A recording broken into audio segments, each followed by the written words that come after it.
What if surviving a brutal bank robbery didn't make you a hero, but turned you into a magnet for absolute nightmare fuel? Imagine escaping prison, flying halfway across the world for peace, and waking up in a basement missing a leg, surrounded by a family of cannibals. Yeah, this movie does not play around. What's up, everyone? Welcome back to Movie Recaps Hub Podcast, the channel where we break down wild movies scene by scene, so you don't have to watch them yourself.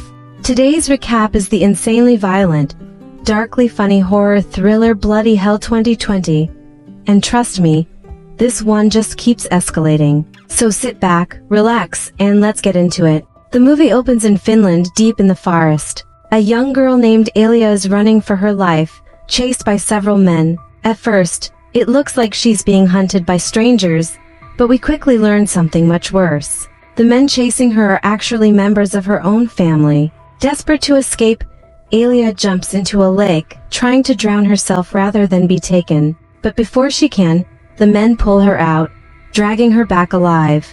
And just like that, the movie lets us know that something is deeply wrong here. We then cut to a bank, where a man named Rex is standing in line. We don't immediately know why he's there, but it soon becomes clear that he's there to see Maddie, a woman he has feelings for. Before anything can develop between them, the bank is suddenly attacked by armed robbers. They immediately shoot and kill a security guard, and the calm atmosphere turns into pure terror. Rex notices that a woman nearby has a gun hidden in her bag. She's too scared to act because one wrong move could get everyone killed. Rex starts acting strangely, visibly holding back something inside himself, like he's fighting an internal battle to stay calm. Then, something unexpected happens. The woman throws her bag, and it lands right on Rex's lap.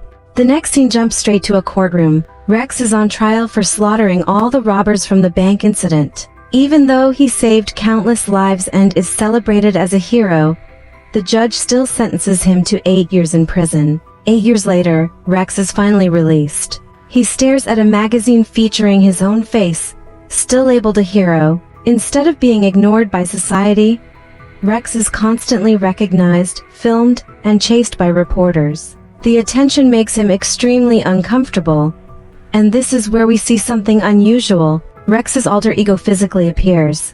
This version of him is louder, more emotional, and far more violent. At one point, Rex appears to lose control and throws a desk at reporters. But we soon learn this never actually happens. It's all in his head, a way for him to release stress without hurting anyone. Despite being called a hero, some people still see Rex as a dangerous psycho. Tired of the attention and the lack of a normal life, Rex visits a friend and admits he's had enough. He decides to leave the city and move to Finland. And bizarrely, his reason is that while in prison, he once shot a spitball at a map, and it landed on Finland. We briefly return to the forest, where a man is being chased by figures that look like the same people from the opening scene. A terrifying creature suddenly grabs the man and drags him away.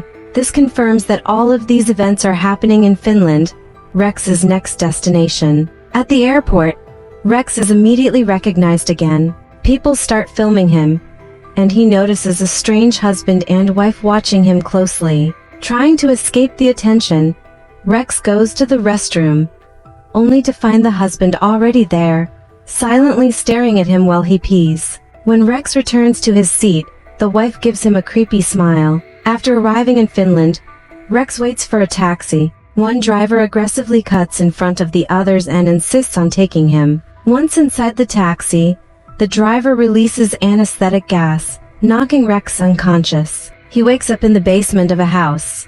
Upstairs, a family is calmly preparing dinner, looking completely normal. But down below, Rex is tied up, and one of his legs has already been amputated. As Rex starts to scream, his alter ego appears and forces him to stay quiet.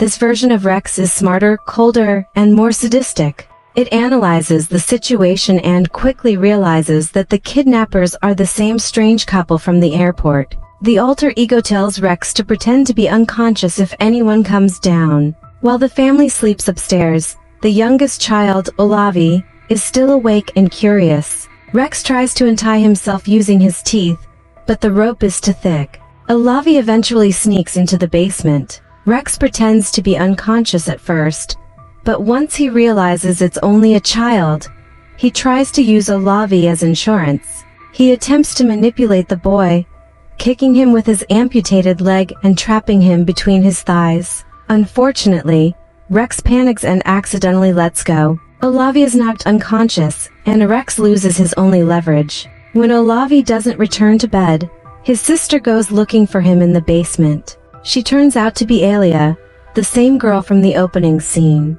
This confirms that it's her family who kidnapped Rex. The family rushes Olavi to the hospital. The mother slaps Alia, blaming her for hurting her brother. It becomes clear that Alia is different from the rest of her family and might be Rex's only chance to escape.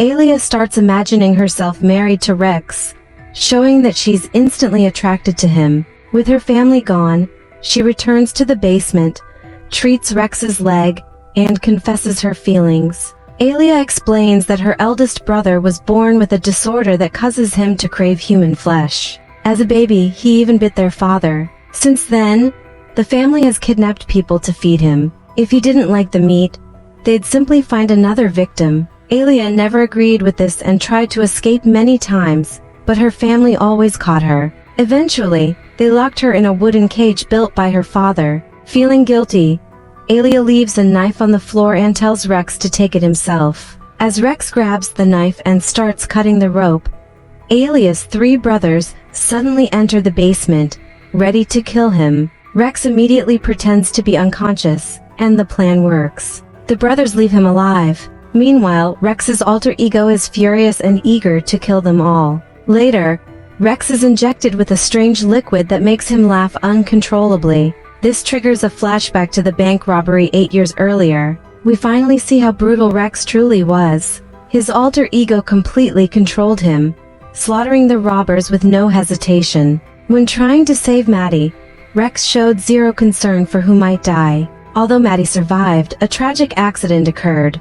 A robber's weapon discharged and killed a bank employee hiding in a cupboard. That death is the real reason Rex was sentenced to 8 years in prison. Unable to wait for him, Maddie eventually ended their relationship. Back in the present, Rex wakes up as one of the brothers is cutting off his leg. He fights back, kicks the man away, and stabs him through the ear when he returns with anesthetic. Rex finally cuts himself free using Alia's knife. He grabs weapons and tools, including a golf club that he attaches to his amputated leg, and escapes the basement. His alter ego urges him not to leave Alia behind. When the parents return from the hospital, they see blood everywhere and panic.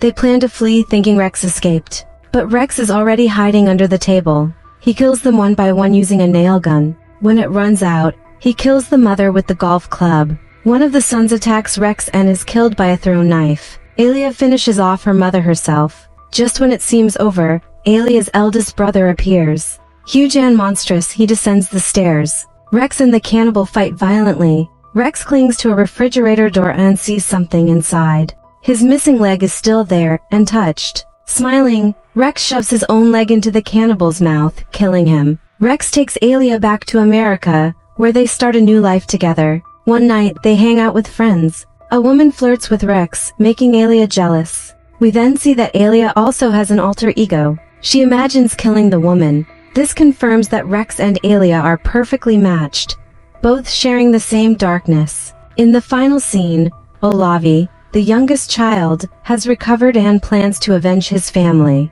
And with that chilling note, the movie ends. And that's bloody hell. A movie that somehow manages to be brutal, disturbing, funny, and twisted all at the same time. If you enjoyed this full recap, make sure to like the video, drop a comment with your thoughts on the movie, and subscribe to Movie Recaps Hub podcast for more wild breakdowns just like this. Thanks for listening, and I'll see you in the next one.